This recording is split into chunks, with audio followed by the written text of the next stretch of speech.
বাপ আমার, ভাই আমার, শুনুন, ঘটনাটি শুনুন।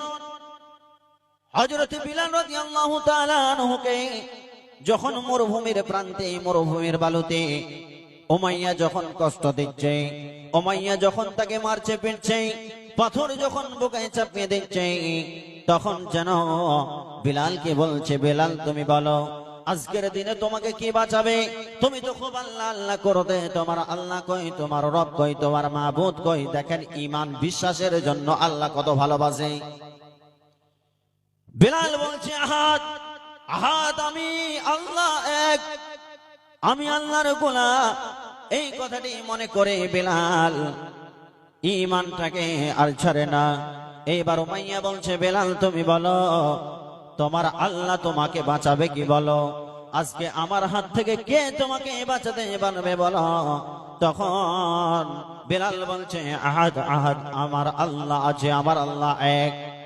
এই কথা যখন বারবার বলছে, তখন যেন এই দৃশ্যটি বিশ্বনবী যেন দেখছিলেন দাঁড়িয়ে দাঁড়িয়ে।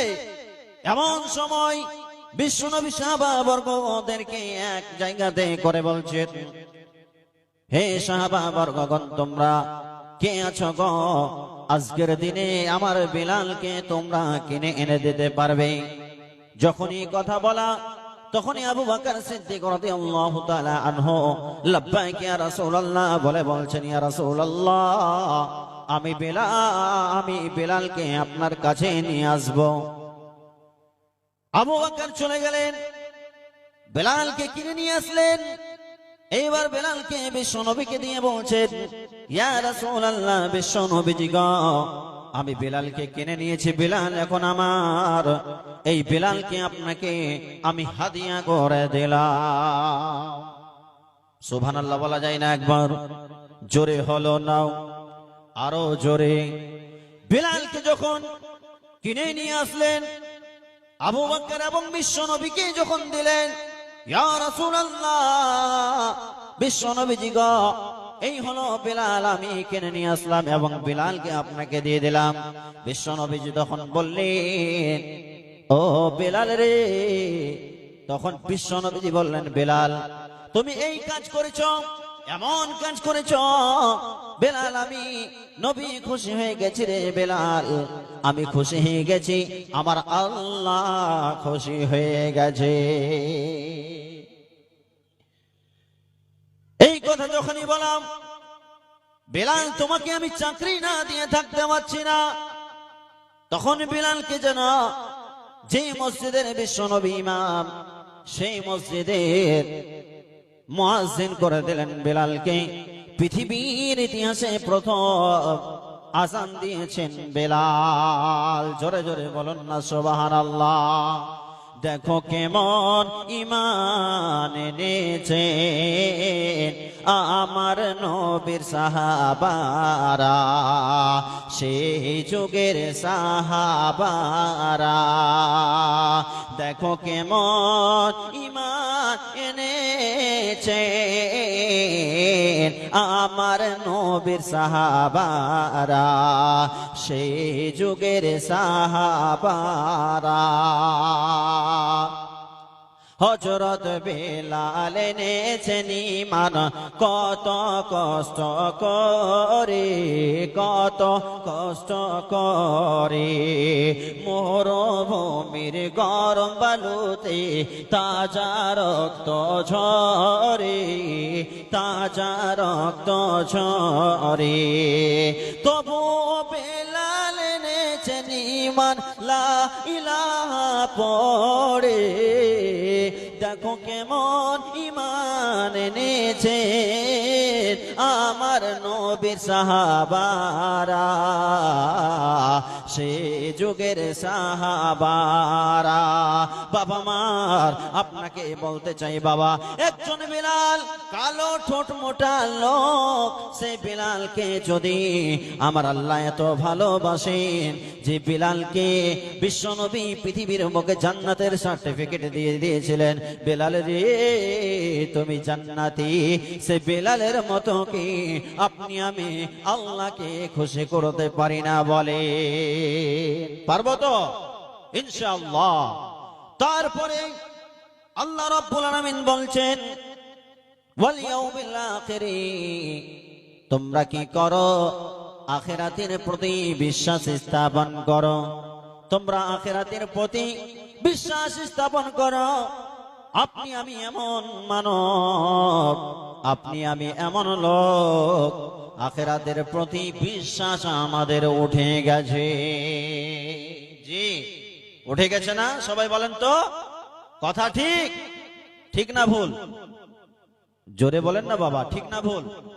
ঠিক, আখিরাতের প্রতি বিশ্বাস উড়ে গেছে। ইনি মাওলানা গাজল মসজিদের ইমাম, সবাই চেনেন তো? আমরা সবাই গাজল যাই তো? তাহলে একজন কারিগরকে 2 বছর আগে একটা বাক্স বানাতে দিয়েছি, উদাহরণটি শোনেন, গাজলের মাটিতে। আবার বাক্সটা ভেঙে চুরে চুরমার হয়ে গেছে। তখন কি করলাম?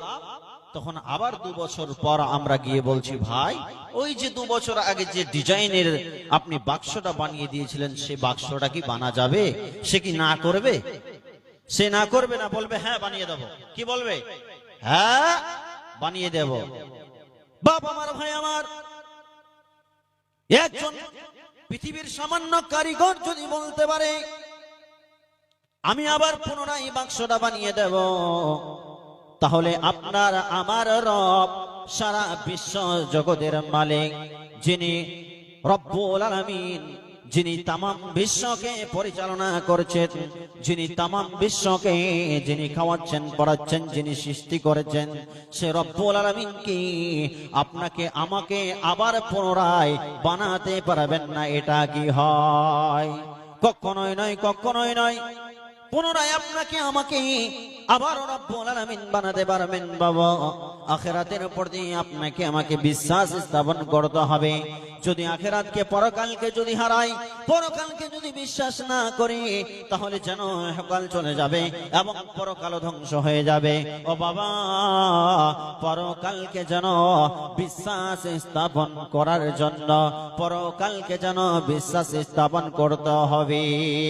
যাইতে হবে পরপারে তোমায়, যাইতে হবে পরপারে, সোনারে দেহ তোমার মাটিতে মেশাবে, যাইতে হবে পরপারে।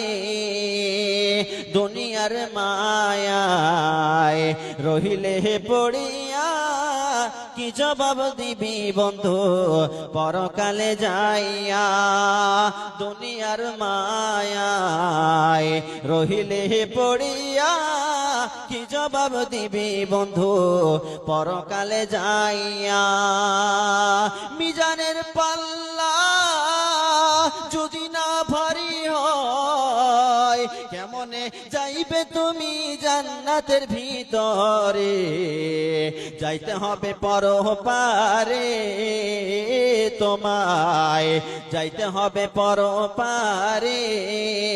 ও বাবা, আপনাকে পরপারে যেতে হবে, এই বিশ্বাস স্থাপন করতে হবে। আপনার দিল দিমাগের মধ্যে, আপনার মগজের মধ্যে আপনাকে ঢোকাতে হবে, আমাকে একদিন মরতে হবে, আমার হিসাব কিতাব হবে, একদিন বিচার দিবসে আমাকে যেতে হবে। এবং সেই বিচারের দিনে মালিক থাকবেন আল্লাহ রাব্বুল আলামিন। আল্লাহ রাব্বুল আলামিন সূরা ফাতিহার মধ্যে বলছেন মালিক ইয়াউমিদ্দিন, আমি বিচার দিবসের মালিক। যে বিচার দিবসের মালিক কে গো? আল্লাহ। আপনার সে বিশ্বাসটুকু আছে? আল্লাহর উপরে বিশ্বাস আছে? বলেন তো, আল্লাহর উপরে বিশ্বাস, আল্লাহর উপরে কি বিশ্বাস আছে? বিশ্বাস আছে। যদি আল্লাহর উপরে, আখিরাতের উপরে বিশ্বাস আছে, তাহলে আপনার মেয়ে, আপনার ছেলে আপনাকে পরকাল হারিয়ে দিতে পারে, সেটা কি হুঁশ আছে আপনার? সেটা জ্ঞানে আছে? আচ্ছা বাবা বলেন তো, আখিরাত, আল্লাহ, দুটি কথা বললাম, শর্টে সেরে দেব, আর 3টি বাকি আছে। তো আপনি আমি আখিরাতকে বিশ্বাস করি তো বাবা? হিসাব দিতে হবে তো বাবা? দিতে হবে তো। তাহলে আপনার মেয়ে আপনার ছেলে যে অবৈধ কাজ করে এর হিসাব কে দেবে? আপনি থাকা সত্ত্বেও আপনার মেয়েটা ঢং ঢং করে হেঁটে চলে গেল বাড়ির বাইরে একটা অ্যান্ড্রয়েড মোবাইল নিয়ে, আর আপনি কিছু বললেন না, এরও হিসাব আপনাকে পরকালে লাগবে। ছোট্ট ছোট্ট বাচ্চা আছে বাড়িতে, তারা কি দেখে? তারা কার্টুন দেখে তারা নষ্ট হয়ে যায়, এরও হিসাব আপনাকে দিতে হবে কঠিন কিয়ামতের ময়দানে। সুযোগ নাই, পার হওয়ার কোনো রাস্তা নাই। আপনার মেয়ের, আপনার ছেলের বয়স হয়েছে 20 বছর, 22 বছর, 30 বছর, আপনার সন্তান ছেলেরা পাগলের মতো ঘুরে বেড়াচ্ছে, আপনার মেয়েটা পাগলের মতো ঘুরে বেড়াচ্ছে। আপনাকে বাবা কঠিন কিয়ামতের দিনে আপনাকে কি দিতে হবে? জবাব দিতে হবে। আপনি মনে করছেন আমি মুত্তাকি, আমি পরহেজগার, আপনার মেয়েটা অবৈধ কাজে লিপ্ত থাকবে, মোবাইল নিয়ে ফোনে হেলো আর গেল করবে অনেকগুলো যুবকদের সঙ্গে। আপনি দেখেন আজকে এই মার্কেটের মধ্যে মনে হবে আশ্বিন মাসে একটা কুকুরনির পিছনে 100 টাকা করে, আপনার কিনা 10টা করে কুকুর ঘুরে বেড়াচ্ছে। জামানা মোবাইলে খাইছে জামানা, ফেসবুকে খাইছে জামানা, মোবাইলে খাইছে জামানা, ইনস্টাগ্রামে খাইছে। অল্প বয়সে ছেলে মেয়ে প্রেমে জড়াইছে জামানা, মোবাইলে খাইছে জামানা, ফেসবুকে খাইছে। সকাল বেলায় বাবা বলে যাস রে কোথায়, বাবার কথা শোনার মতো সময় যে আর নাই। বৈকাল বেলায় বাবা বলে যাস রে কোথায়, বাবার কথা শোনার মতো সময় যে আর নাই।